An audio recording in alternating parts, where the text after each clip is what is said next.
The following program is for entertainment purposes only. Off the Leash Animal News is not meant to be taken as official news information. Although the stories are real, some of the animals' names have been changed to protect their identity.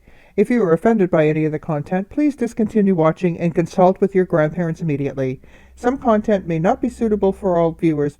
Viewer discretion is advised. Welcome to Off the Leash Animal News.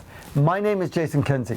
And I'm Jennifer Morness. This is a show about real animal news stories from around the world. Thanks so much for having me back, Jason. I have to fill in for that guy who's not here. Yes, we will not name names.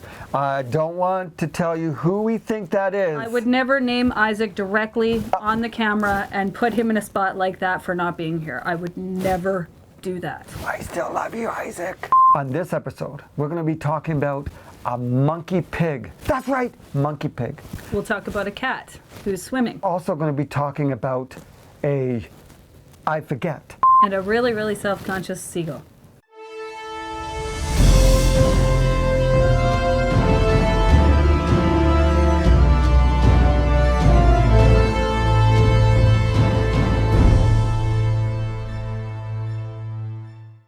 Today we go to Pittwater in North Sydney, Australia.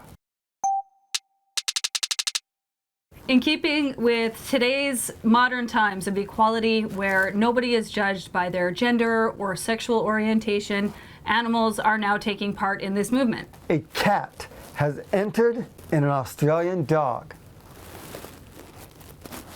swimming competition.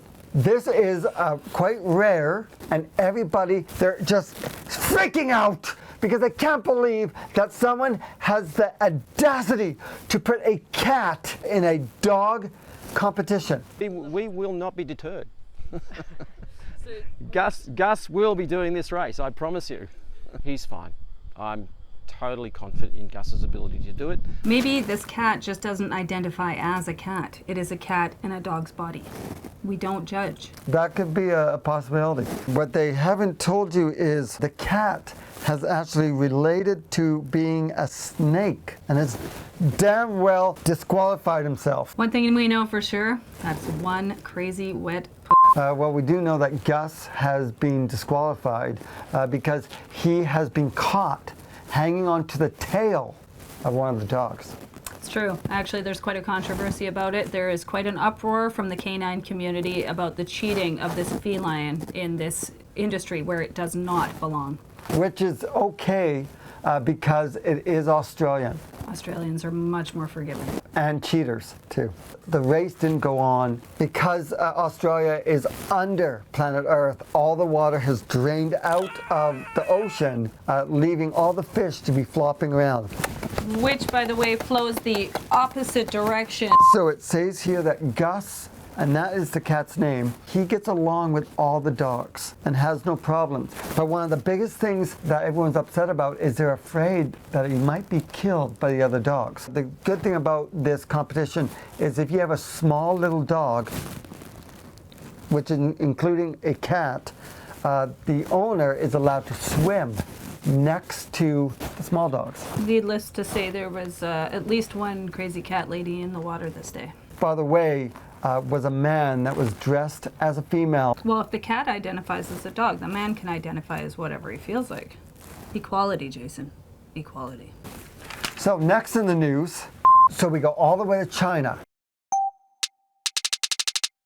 where researchers created a pig monkey. I'm not making this up. A pig monkey. This thing that looks like a pig, but it throws its own I wonder what kind of sound it makes. Naturally. They also were trying to create elephant fish, lion ants, And horse cocks. Horses and chickens. No. roosters. They have also Shut up, Graham. They have also created elephant. Pooers. He's been mutated. Stop it. They have also created. The coronavirus was started when they combined monkeys When that and monkey tossed its all over. and now we got this disease. That was, wait a second, that's right, this monkey was created. His name is Woohoo. Yeah, it was created only a few months before the coronavirus came out. Ironic, right? Now we know. How does that happen? Because of this abomination, it made for a very disturbing Charlotte's Web sequel. Next in the news. So our next story brings us to Cornwall, England, where seagulls have been studied with regards to their supreme dislike to being stared at. Researchers have said that if you don't want them to come and steal your snacks from you, you should stare them down. So Jason, tell me, if a seagull is called a seagull because it flies over the sea, if it flies over the bay, is it called a bagel? No, don't you dare! Now you're cheating on me! Jason, I actually heard that it's really good luck to get shit by a seagull. Yeah, you know who made that up? A gull. You know, this one time that one of the birds tried to eat one of my Twizzlers. And so as it came over to take a bite, I ate it myself. And I laughed so hard because that bird was so gullible. Thank you, guys. Thank you. I told you they loved me more. So there's other ways to scare a seagull. Yeah, absolutely. Keep it from eating your Sunday afternoon snacks. You can buy plastic owls.